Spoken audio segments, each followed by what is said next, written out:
The council chamber was suffocatingly vast. Its domed ceiling sparkled with simulated starlight, a mockery of the real cosmos Elias Voss had fought to protect decades ago. Rows of alien diplomats filled the amphitheater, their holographic nameplates flickering in the dim light. Every species in the galaxy had a voice here, except for the humans. Elias stood in the center of the arena, a solitary figure in the glaring spotlight. The insignia of Earth's once proud Terran fleet was stitched onto his worn jacket, a relic of better days. He took a deep breath and faced the crowd. 10,000 lives, he began, his voice steady but laced with barely restrained anger. That's how many humans died on New Olympus last week. Civilians, families, slaughtered in an unprovoked attack. A ripple of disinterest passed through the chamber. Some delegates glanced at their holographic consoles. Others whispered among themselves. High Chancellor Zelreth, seated atop a raised dais, leaned forward. His reptilian eyes gleamed with something between amusement and disdain. Elias pressed on. We have evidence that this attack wasn't random. This was a coordinated strike by an advanced fleet, one that couldn't have gone unnoticed by the Council's surveillance network. Yet here we are. No investigations. No resolutions. Nothing. Zelreth finally spoke, his voice smooth and venomous. Captain Voss, you exaggerate humanity's importance, as usual. The Council cannot divert resources to every minor skirmish. Minor? Elias barked. His fist clenched, nails digging into his palms. An entire colony wiped out, and you call it minor? The High Chancellor's scaled lips curled into a cold smile. Your kind has always been dramatic. Perhaps your memories of conquest blind you to your current irrelevance. Humanity no longer leads. You follow. Learn your place. A murmur of agreement swept through the chamber. Elias felt the weight of their dismissal crushing down on him. For centuries, humanity had been the spearhead of progress, innovation, and victory. Now they were being erased, reduced to nothing more than a forgotten footnote in galactic history. New Olympus wasn't just an attack on humanity, Elias said, his voice rising above the noise. It was an attack on the integrity of this council. If you let this go unpunished, you're setting a precedent. What happens when it's your colonies next? Will you still sit idle? Enough. Zelreth snapped, his tone sharp. This session is adjourned. Humanity's concerns have been noted. The Chancellor's gavel slammed down, and the chamber erupted into noise as delegates rose to leave. Elias remained rooted in place, staring up at Zelreth. The Vakhtari's expression was calm, but Elias saw the flicker of something beneath it, satisfaction. Outside the council chamber, Commander Celine Carter was waiting. Her short, jet-black hair was streaked with gray at the temples, a testament to the battles they'd fought together. Let me guess, she said, falling into step beside him. They dismiss you again. Elias didn't answer immediately. He pulled a flask from his pocket, took a swig of something that burned, and finally sighed. They're not just ignoring us, Celine. They want us gone. Permanently. Celine frowned. You think Zelreth had something to do with the attack? Who else? Elias growled. The Vakhtari have been gunning for us ever since we refused to hand over Earth's defense codes. They see us as a threat, even now. Celine handed him a small datapad. Then you'll want to see this. It's a transmission we intercepted from the Vakhtari sector, encrypted, but we cracked it. Elias skimmed the message.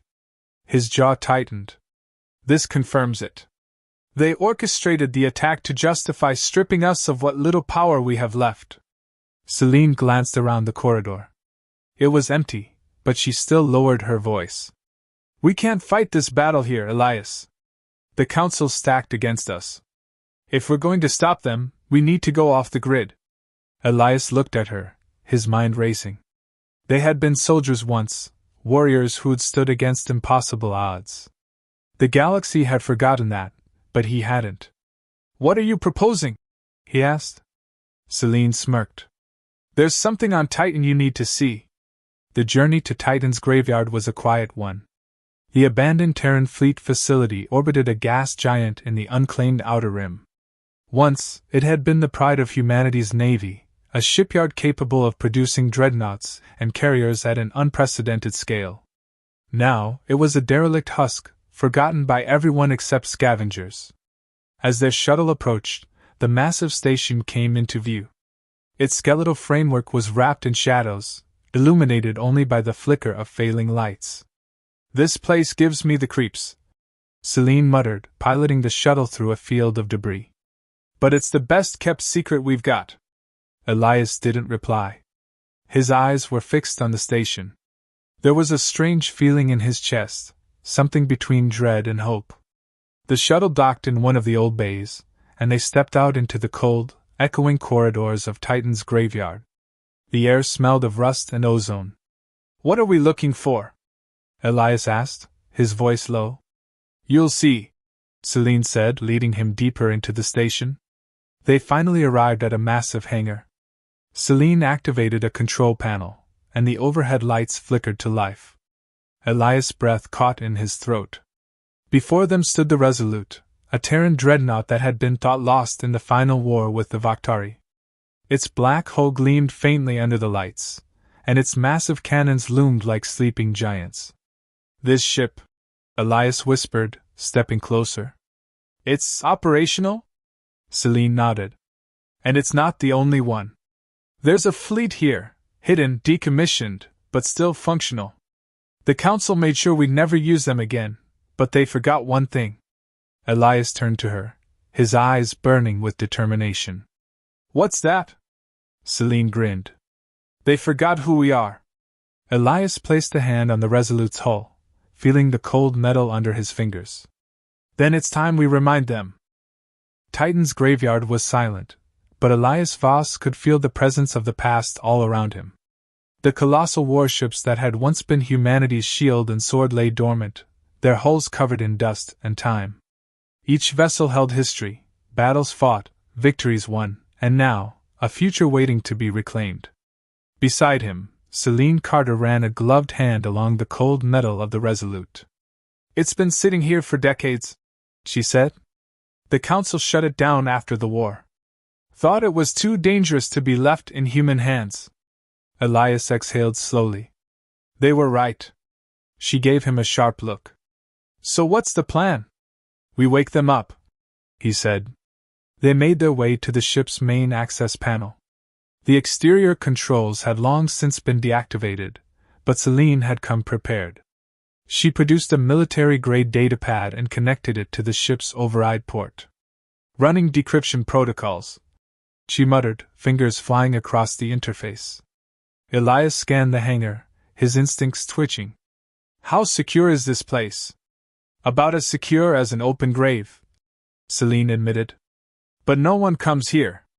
Too much radiation. Too many ghosts."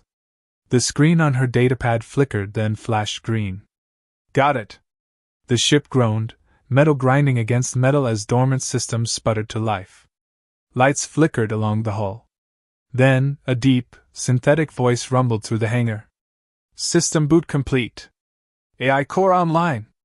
Identify yourselves." Celine turned to Elias. "I believe that's your cue." Elias stepped forward. "This is Captain Elias Voss, Terran Defense Fleet. Authorization code Delta 7902. A pause. Then, the voice responded. "Identity confirmed. Warning, all TDF command structures have been dissolved. Stand by for protocol verification." A holographic interface flared to life in front of them, displaying rows of data in old Terran fleet format. A face appeared, a stark, emotionless mask of shifting blue code. The AI. "Harbinger AI active. Captain Voss, state your objective." Elias didn't hesitate. "Reactivation of the Resolute, and any remaining Terran warships in this facility." Silence. Then, "Reason for overriding decommission orders?" Elias looked at Celine before answering. "Humanity is under attack. The Galactic Council refuses to intervene. We need these ships." The AI processed his words. A low hum filled the hangar as deep within the Resolute, engines and power cores flickered to life. "Council protocols prevent human military operations," Reactivation would be considered an act of war. Elias' jaw tightened. Then let it be war. For a moment, there was nothing. Then, the AI's voice changed, subtler, calculating. Accepted. A deafening clang echoed through the station as the Resolute detached from its moorings. Along the length of the hangar, other ships began to stir, old dreadnoughts, battleships, and corvettes, each one lighting up like a resurrected beast.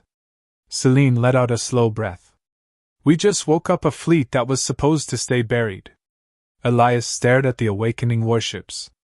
And now, we make sure the galaxy remembers why they were afraid of us. #### emergency response. Their victory was short-lived. Multiple contacts inbound. Celine warned, checking the ship's external sensors. Looks like Council enforcers. Fast attack craft. They must have picked up the power surge. Elias clenched his fists. Damn it! We need more time. The comms crackled to life. A sharp, authoritative voice came through. Unregistered Terran vessels, this is the Galactic Enforcement Division. You are in violation of decommission laws. Power down immediately or face destruction. Celine turned to Elias. What's the call? Elias activated the ship-wide comms. Harbinger, can the Resolute fight? Weapon systems are at 72% functionality. Enough to eliminate hostiles. Elias exhaled. Then let's remind them what a Terran warship can do. The first enemy ship, a sleek, angular craft designed for suppression, opened fire. Pulses of green plasma streaked through the darkness, slamming into the Resolute's shields. The old dreadnought groaned under the impact but held firm. Returning fire, Harbinger announced. The ship's cannons roared. A single burst from the railgun batteries lanced through space, striking the lead enforcer ship dead on. It exploded in a silent burst of flame and debris. Celine grinned. Still got teeth. The remaining enforcer craft scattered, weaving through the debris field in an attempt to flank them. Elias gripped the console. Harbinger, execute evasive pattern Theta-4. The Resolute's engines flared as the massive dreadnought shifted position, moving with surprising agility.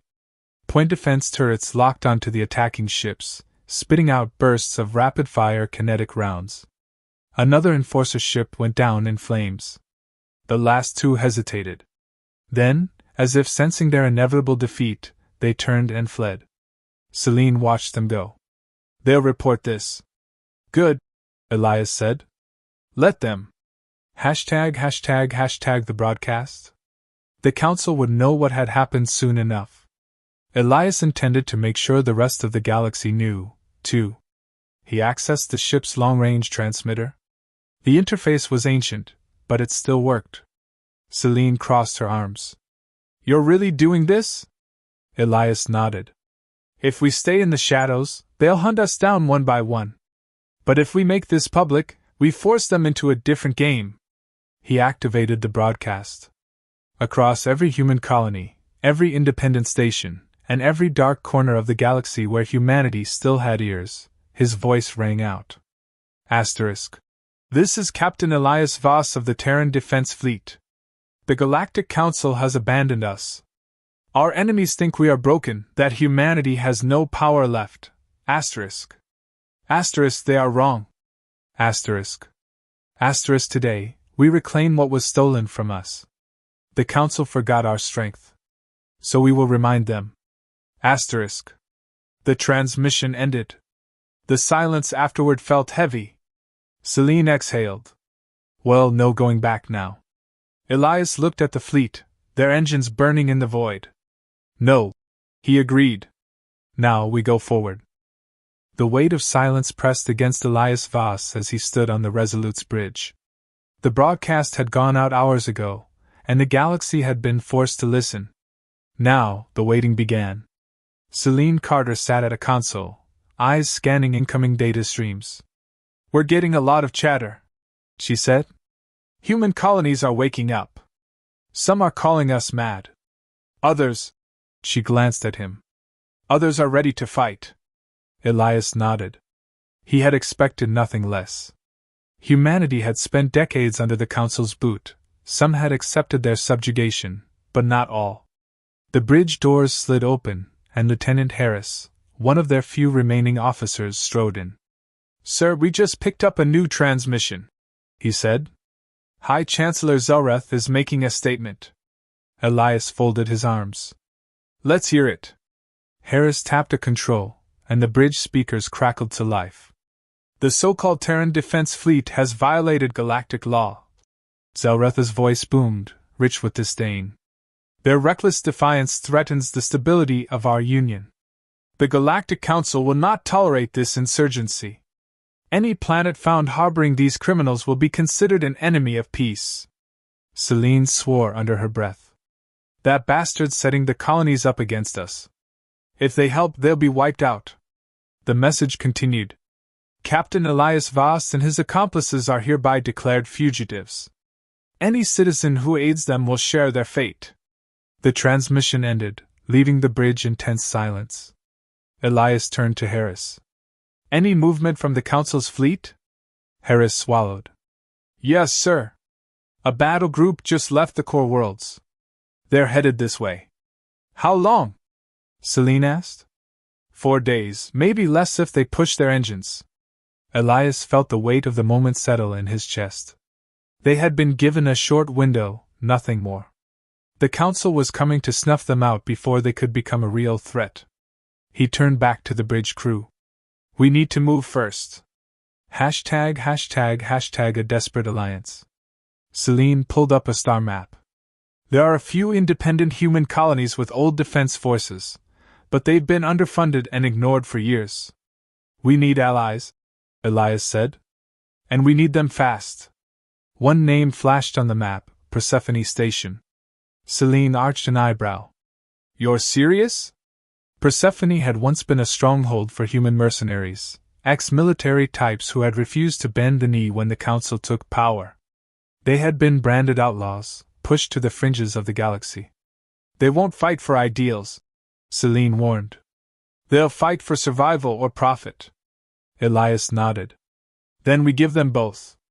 The journey to Persephone was uneventful, but the station itself was a fortress of steel and vice.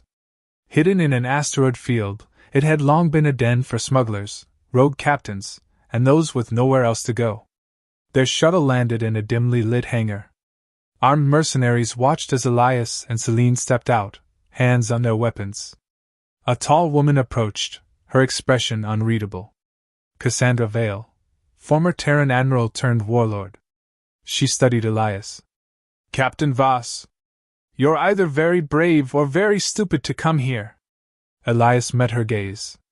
"Maybe both." Cassandra smirked. "What do you want?" "A war." She let out a sharp laugh. "You want me to fight the Council? You do realize they have a navy?" Elias stepped closer. "You have one too." Cassandra's amusement faded. "I have ships, sure. But not enough." "You don't need enough," Elias said. "You need the right ones." Celine pulled up a data slate. "We found an old Terran fleet, fully armed, fully operational. You join us, you get access to it." Cassandra's eyes flickered with interest. "And what do you get?" "A chance." Elias' voice was firm. "The Council's coming to wipe us out. Help us hit them first, and you carve out a future where humanity isn't just a shadow." Cassandra considered it. Finally, she smiled. "You always did know how to make a damn fine speech, Captain." She extended her hand. Elias shook it. "Then let's make history. ##### the battle begins. The combined fleet, the Resolute *, Persephone's mercenary ships, and a handful of reactivated Terran warships, moved to intercept the Council forces. The battlefield was chosen carefully, the Carthage Nebula, a swirling storm of plasma and debris. The nebula would disrupt long-range scanners, giving them a fighting chance against the superior Council fleet. On the bridge of the Resolute, tension ran high. Harris called out, "Enemy ships entering the field. 2 dreadnoughts, 5 cruisers, support vessels inbound." Celine muttered, "They came heavy." Elias stared at the enemy formation. Good. Let's see if they remember how to bleed. The nebula flared with light as the battle began. The Resolute fired first, its main railgun unleashing a round that tore through a Council cruiser's shield. Persephone's attack squadrons weaved through the wreckage, harassing enemy flanks. The Council ships retaliated, plasma bolts hammering against the Resolute's shields. Warning lights flared across the bridge. Shields at 50%! Harris shouted. Elias gritted his teeth. Keep firing. One of Cassandra's frigates took a direct hit and exploded in a burst of flame. She barked orders through the comms, her remaining ships maneuvering to return fire. Celine slammed a fist against her console. We're getting shredded out here. Elias glanced at the tactical map. Then he saw it, a weakness. Order all ships to break formation, he commanded. Pull back, make it look like we're retreating. Celine hesitated but relayed the command. The Council fleet pressed forward, pursuing them deeper into the nebula. Just as planned? No, Elias growled.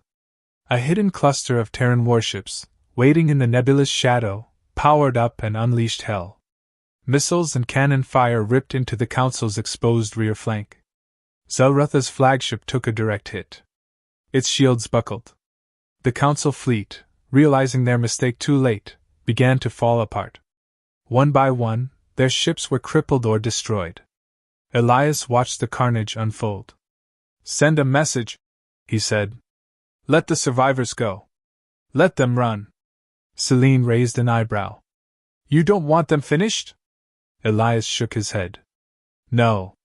I want them to remember. As the last Council ship retreated, Elias stood on the bridge of the Resolute, watching the stars. The war had begun. And humanity had just fired the first shot. The fires of battle had barely cooled when the cost of their victory became clear.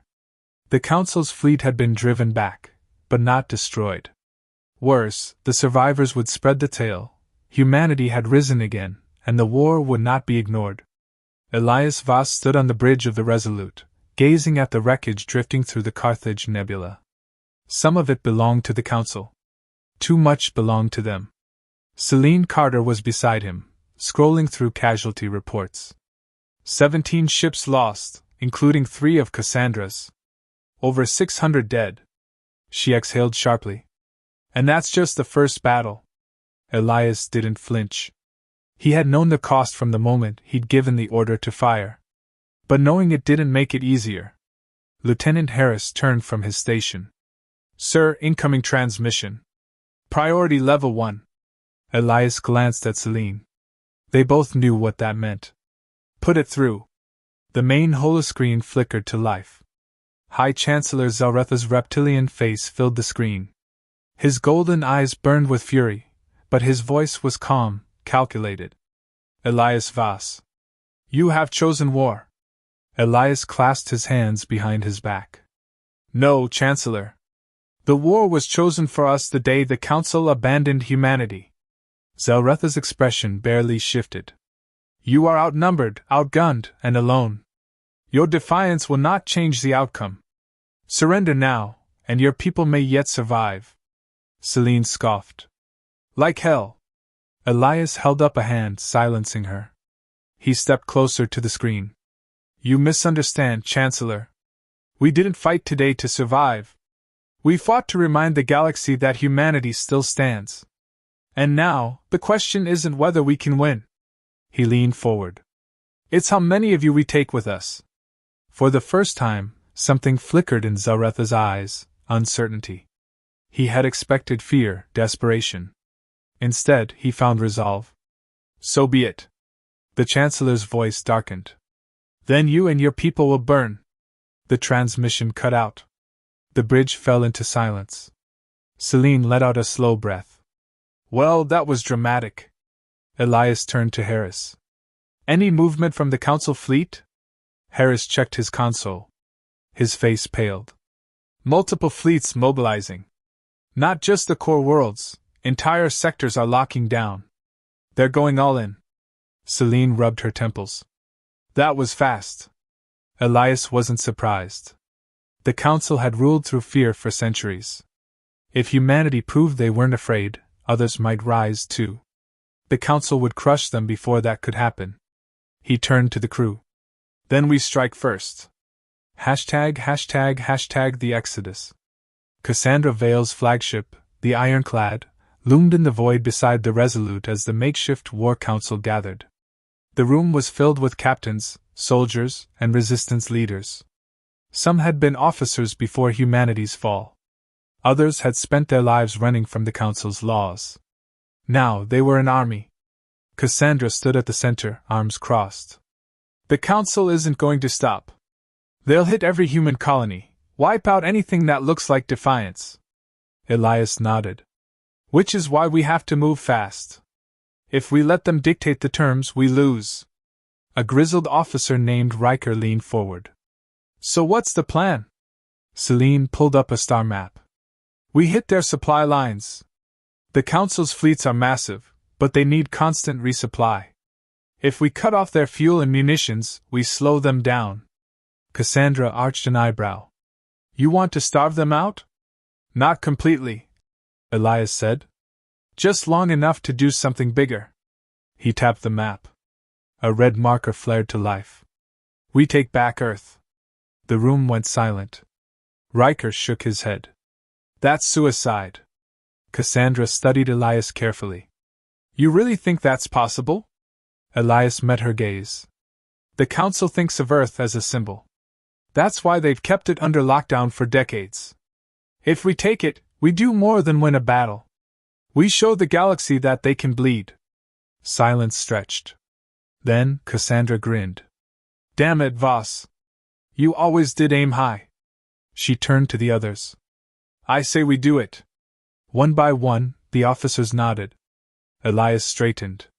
Then let's get to work. #### the first strike.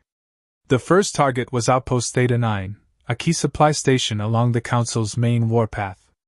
If they crippled it, they could buy themselves time. The attack was swift. Under cover of a solar flare, the Resolute and a squadron of fast attack ships burst into the outpost sector.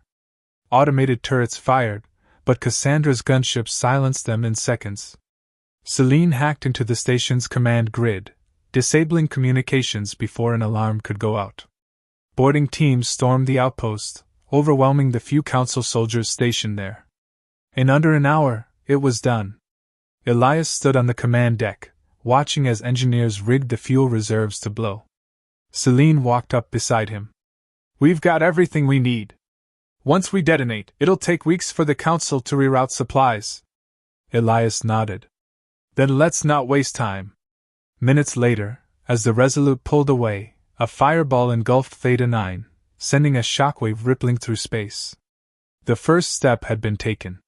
The war had truly begun. #### the price of war. 2 days later, the cost of their defiance came crashing down. Celine's voice was tight with urgency. Sir, we just got word from the colonies. Elias turned. What happened? She hesitated. Then, softly, they hit Titan. The words felt like a physical blow. Titan, one of humanity's last major colonies, had been reduced to nothing. The Council had unleashed orbital bombardments, wiping out cities in retaliation for Theta 9. Elias' fists clenched. Casualties? Celine swallowed. No survivors. A slow rage built in his chest. Cassandra's voice came through the comms. Elias, what's the next move? For the first time since this war had begun, there was no hesitation in his mind. He looked out into the endless void, toward the distant light of Earth. The Council wants to teach us fear, he said. Let's teach them something else. His voice was cold, unyielding. Let's teach them what happens when humanity fights back.